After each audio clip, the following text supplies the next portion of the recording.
What's up, guys? How you doing? T and Shemaine here. So glad to be back with you guys again this week. I want to thank you guys for sending in those questions. Thank you for texting in those questions. Thank you guys for sharing the videos, and thank you for even your comments on the videos. They mean a lot to me and Shemaine. But also, we hope that this is helping you all in your marriage. This is our prayer, that this would help and lead towards healthier, more exciting marriages. And so thank you guys for all you're doing with these videos. Here is our question for the week. Here we go. My spouse and I fight over one thing: communication. I have tried talking to them about this on several occasions with no resolution or improvement. How do I get them to communicate with me better? Shemaine, what do you got? All right, so I first want to challenge you to listen to your spouse. Your spouse is not just rambling off the top of their heads. I want you to listen to them, respect them, and trust their judgments. That your husband or wife is not out to tear you down, but they're out to help you. And so trust their judgments and be their friend and engage in meaningful conversation together without criticizing each other. As we're talking about criticizing, I want you to avoid the 4 horsemen, which is number 1, criticism. You want to avoid attacking the character. Instead of attacking their character, attack the action that you want to see the change, or the thing that you would like to see change in, not their character. So be careful not to criticize. Horseman number 2 is contempt. Disregard for something that should be taken into account.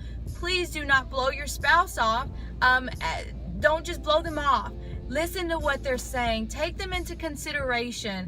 The 3rd horseman is belligerent. Be careful not to become hostile and aggressive, because once that takes place, everybody's blood pressure is sky high and everybody's mad, and you've just ignited World War II.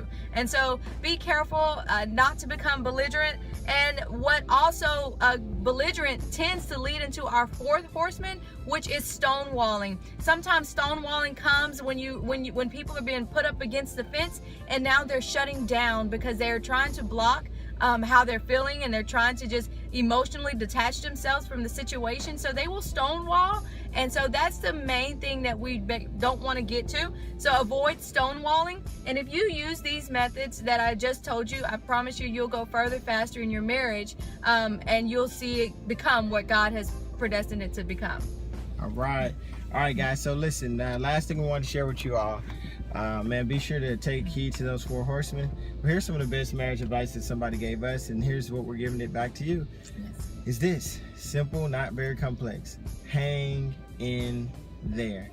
Promise you, if you just hang in there, most marriages that were on the brink of divorce, when they were interviewed later, years later, they looked back on this time and said, hey, it was one of the best things for their marriage. It made them stronger, and they're so much more appreciative of their marriage now. And hey, one of the most overlooked things about Jesus dying on the cross is this, that he simply had to hang in there. So we encourage you guys, hang in there, and we just believe, man, God's best days are yet ahead for you and your marriage. We love you guys, and we will see you next week. Tonight, we going to a place few speak